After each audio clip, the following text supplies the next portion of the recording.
வணக்கம். நான் கீதா அன்பழகன். இன்றைக்கி என்ன பதிவு நம்ம பார்க்க போகிறோம் அப்படின்னா, இந்த சித்ரா பௌர்ணமியை பற்றி தான். இந்த சித்ரா பௌர்ணமி அன்று நாம் பூஜை செய்ய வேண்டியது என்னென்ன பரிகாரங்கள் செய்யணும் அப்படின்னு நான் தனிப்பதிவாக போட்டிருக்கேன், பாருங்கள்.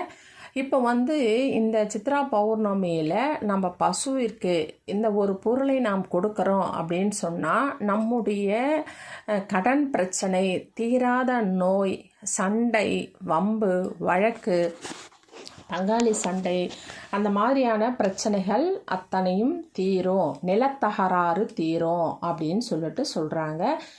இது மட்டும் இல்லாமல் இந்த புதிய சொத்து வாங்கிறது, அப்படி இல்லைன்னா நம்ம ஒரு வீடு கட்டின்னு இருக்கோம், அது பாதிலேயே ஏதோ ஒரு காரணத்துக்காக தடையாக இருக்குது, அந்த தடை சரியாகணும், அதாவது செவ்வாயால் ஏற்படுகின்ற பிரச்சனைகள் அத்தனையும் தீரணும் அப்படின்றதுக்கான ஒரு பரிகாரம் தான். அதாவது செவ்வாய் என்றாலே இந்த மாதிரி மங்களகாரகன் என்று சொல்வார்கள்.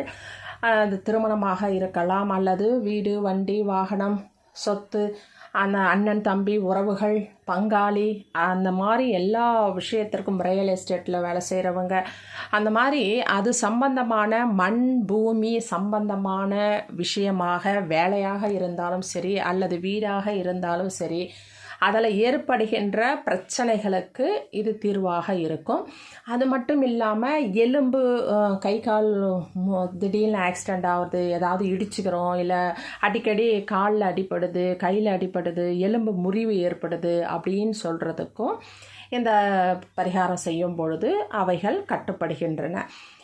இது செய்கிறதுனால உடனே குறைஞ்சிடுமா அப்படின்னாதீங்க. சரியாயிடுமானா கண்டிப்பாக குறைய வாய்ப்புகள் நிறைய உண்டு. இந்த பரிகாரங்களை நம்ம செய்யும் பொழுது அது மேலும் மேலும் மேலும் நம்ம அடிக்கடி இதை செய்ய ஆரம்பிக்கும் பொழுது அதனுடைய தாக்கத்திலிருந்து, வீரியத்திலிருந்து, அந்த கிரக தோஷத்திலிருந்து நாம் வெளிவந்து விடலாம். அதனால் ஏற்படுகின்ற தடைகள், பிரச்சனைகள் அதிலிருந்தும் நமக்கு ஒரு நல்ல சுமூகமான முடிவு நமக்கு கண்டிப்பாக கிடைக்கும்.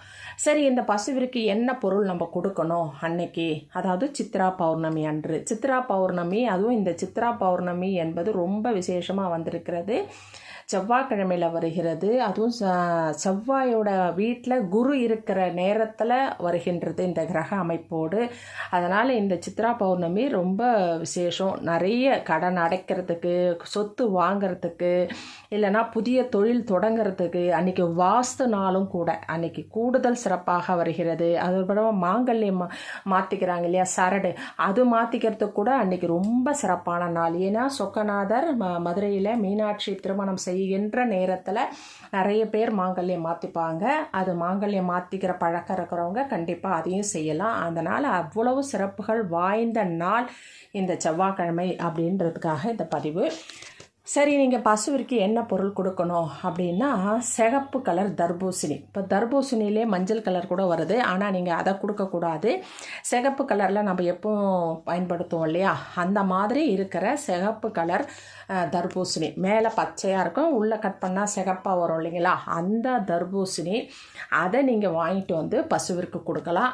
அந்த மாதிரி முழுசாக வாங்கி உங்களால் கொடுக்க முடியல அப்படின்னா கூட சின்ன சின்ன துண்டாக கூட கட் பண்ணி கொடுக்குறாங்க இல்லையா, அந்த மாதிரி கூட நீங்கள் வாங்கி ஒரு 30 ரூபா 40 ரூபா அந்த மாதிரி கூட நீங்கள் வாங்கி பசுவிற்கு கொடுக்கலாம். ஆனால் இதை உங்கள் கையால் தான் கொடுக்கணும். யாருக்கு நிலத்தால் பிரச்சனையோ, சொத்தால் பிரச்சனையோ, உடலால் பிரச்சனையோ, மனசால பிரச்சனையோ, அவர்கள்தான் அந்த பசுவிற்கு இந்த பௌர்ணமி நேரத்தில், இந்த செவ்வாய்க்கிழமையில் இந்த ஒரு பொருளை கொடுக்கணும் தானமாக.